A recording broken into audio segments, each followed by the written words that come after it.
Hello बच्चों, कैसे हो। आशा करता हूँ आप सभी स्वस्थ होंगे। मैं जोगेंद्र कुमार ऑनलाइन गणित शिक्षण बाय जोगेंद्र चैनल में आप सभी का स्वागत करता हूँ। आज हम कक्षा 6 एनसीईआरटी गणित अध्याय 3 संख्याओं के साथ खेलना के बारे में चर्चा करेंगे। इस अध्याय की वीडियो का ये पार्ट नंबर 7 है। इससे पहले 6 पार्ट बन चुके हैं। यदि में आपने नहीं देखे तो प्लीज़ उन्हें जाके देख लेना। और यदि अभी तक आपने हमारे चैनल को सब्सक्राइब नहीं किया तो सब्सक्राइब कर लेना, बेल आइकन के बटन को दबा देना ताकि हमारी लेटेस्ट वीडियो सबसे पहले आप तक पहुंच सके। अब प्रश्नावली 3.2 का प्रश्न नंबर 6 देखिए। इसमें कहा है, इसने निम्नलिखित को दो विषम अभाज्य संख्याओं के योग के रूप में व्यक्त कीजिए।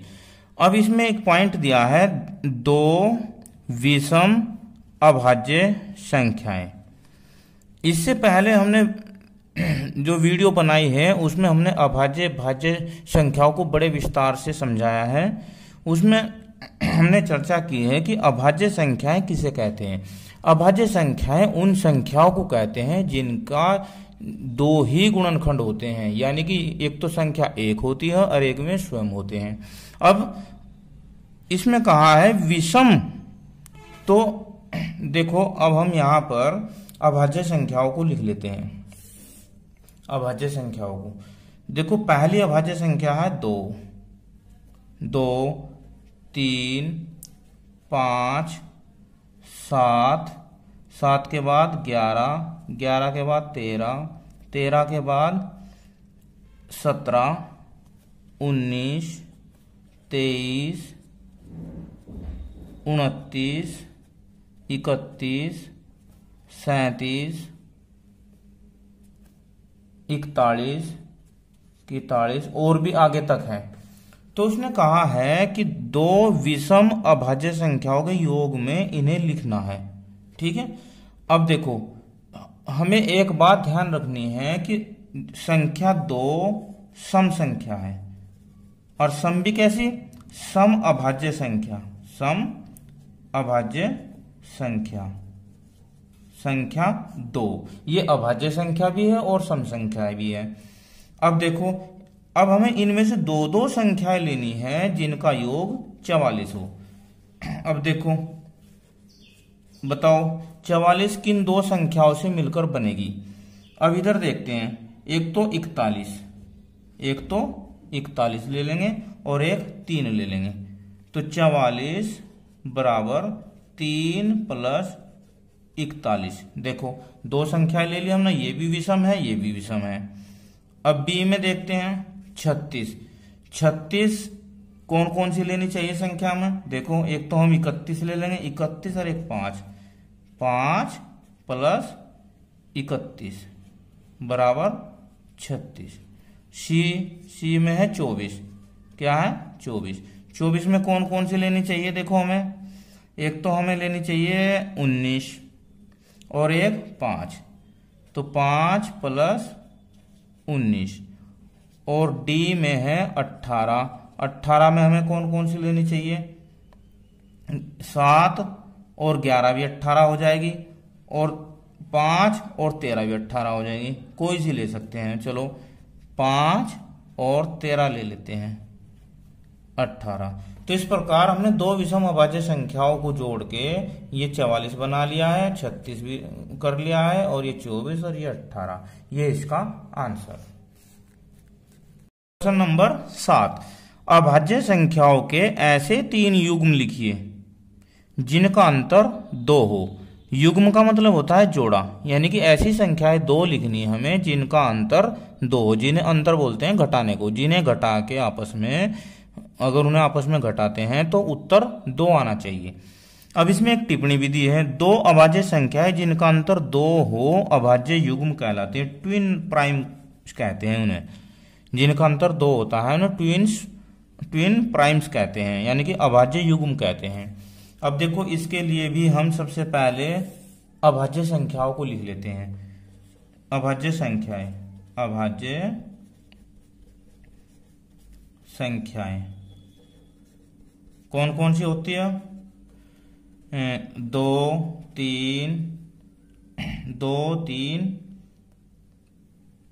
5, 7, 11, 13, 13 के बाद 17, 19, 23 और भी आगे तक काफी है। अब हमें तो दो ऐसे जोड़े लेने हैं जिनका अंतर 2। अब देखो, और कितने लेने हैं? 3। तो अब देखते हैं इनमें 2 और 3 में क्या अंतर है? 1 का। 3 और 5 में कितना अंतर है? 2 का। तो एक तो हो जाएगा भाई 3 व 5। एक तो 3 और 5 हो जाएगा फर्स्ट। सेकंड 3 और 5 होगा, एक 5 और 7 हो जाएगा। 5 व 7। देखो इनमें भी घटा के 2 ही आ रहा। इसके बाद और 7 और 11 को अगर आपस में इन्हें घटाते हैं तो 4 आएगा, तो ये तो है नहीं। 11 और 13 इन्हें आपस में घटाते हैं 2, एक ही हो जाएगा। ये हो जाएगा 11 व 13। ये इसका आंसर हो जाएगा। और इन जोड़ों को हम ट्विन प्राइम्स भी कहते हैं। अब देखो प्रश्न नंबर 8। इसने कहा है निम्नलिखित में से कौन सी संख्याएं अभाज्य संख्याएं हैं? कैसी संख्या है? अभाज्य। ये 4 संख्याएं दी हैं, 23, 51, 37, 26। तो इनमें हमें ये बताना है कि कौन सी संख्या इनमें से अभाज्य है। अब अभाज्य संख्याओं की पहचान क्या होती है? उनके गुणनखंड 2 ही होते हैं, या तो संख्या 1 का पाड़ा चलता है उसमें, या उनका स्वयं का पाड़ा चलता है। अब 23 है, 23 में 23 संख्या जो हो अभाज्य संख्या होगी। क्या होगी? अभाज्य संख्या होगी, क्योंकि 23 के जो गुणनखंड है वो 1 और स्वयं 23 ही होती है। तो एक तो होगी इसकी 23। क्या हुई? 23। और इसके बाद 51 को देखते हैं हम। तो 51 में देखो 17 तिये 51, 17 तिये 51। अब 17 का भी चल गया, 3 का भी चल जाएगा इसमें पहाड़ा, और 51 का स्वयं। तो इसके 3 गुणनखंड हो जाएंगे, ये नहीं होगी। और 37 भी अभाज्य संख्या है, क्योंकि 37 में भी या तो स्वयं का पहाड़ा चलेगा 37 का, या 1 का चलेगा। 26। अब देखो 26 में 2 का 13 चल गया, 13 दूनी 26। तो इसका एक तो 13 हो गया और 2 भी होगा और स्वयं 26 भी हो गई। तो इस प्रकार इसके जो अभाज्य संख्याएं हैं इसमें ये कौन कौन सी होगी? 23 होगी और 37 होगी। ये इसका आंसर। प्रश्न नंबर 9। 100 से छोटी 7 क्रमागत भाज्य संख्याएं लिखिए जिनके बीच में कोई अभाज्य संख्या नहीं हो। इस प्रश्न को हम इस प्रकार समझते हैं कि हमें 100 से छोटी 7 क्रमागत का मतलब होता है लगातार, जैसे 1, 2, 3, 4, 5 ये लगातार संख्याएं ना, ऐसी संख्याएं 7 देखनी है हमें अभाज्य संख्याएं जिनके बीच में कोई अभाज्य संख्या नहीं हो। हमने पिछली वीडियो में इराटोन्स-थिन्स की छलनी विधि से 1 से लेकर 100 के बीच की संख्याओं में भाज्य और अभाज्य संख्याओं को अलग अलग छांटा था। आइए हम इराटोन्स-थिन्स की उस विधि का ही अध्ययन करते हैं। ये हमारे पास 1 से लेकर 100 तक की टेबल है। इसमें सबसे पहले इस विधि के अनुसार संख्या 1 को क्रॉस किया, क्योंकि 1 ना तो अभाज्य होती है और ना ही भाज्य होती है। इसके बाद जो दूसरी संख्या देखी हमने, संख्या 2 थी, उसे हमने गोला किया। गोला करने के बाद संख्या 2 के पूरी टेबल में गुणज जितने भी आते में हमने क्रॉस कर दिए, जैसे 2, 2 दूनी 4, 2 तीन 6, ऐसे हम 100 तक क्रॉस करते चले गए। उसके बाद हमने देखा कि 2 के बाद कौन सी संख्या ऐसी है जो गोला कटी नहीं, तो उसके बाद हमने देखा संख्या 3 है। तो ऐसे ही 3 के भी पूरी टेबल में गुणज को हमने क्रॉस कर दिया।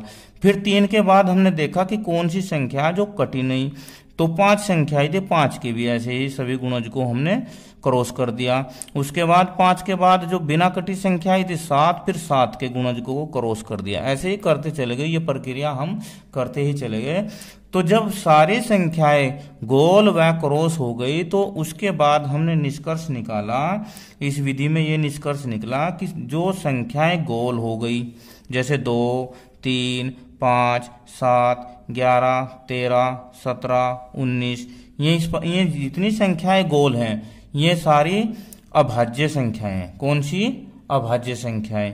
और इसके अलावा एक को छोड़कर जितनी संख्याएं क्रॉस हैं ये सारी संख्याएं भाज्य संख्याएं हैं। अब हम इसमें क्रमागत 7 संख्याएं देखते हैं। देखो इस लाइन में यहां से यहां तक तो 7 संख्याएं हैं नहीं जो कटी हुई है। 11 से लेकर यहां 20 के बीच में भी 7 संख्याएं नहीं है। 21 से लेकर 30 के बीच में भी संख्याएं नहीं है।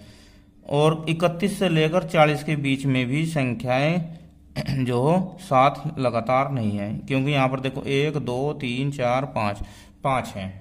इसके बाद 41 से लेकर 50 के बीच में भी नहीं है। 51 से लेकर 60 के बीच में भी नहीं है। वैसे भी 61 के बाद देखो यहाँ 5 संख्याएं हैं, फिर यहाँ पर 3 संख्याएं हैं क्रॉस हुई, यहाँ पर 1 ही है, यहाँ पर लगातार 5 संख्याएं हैं और यहाँ पर भी लगातार 5 संख्याएं हैं क्रॉस। हमें चाहिए 7। अब यहाँ देखो 90, 91, 92, 93, 94, 95, 96, ये 7 संख्याएं क्रमागत हैं, लगातार है और सारी संख्याएं क्रॉस हुई है। इसका मतलब ये सारी संख्याएं भाज्य हैं। इस प्रकार इस प्रश्न का उत्तर हुआ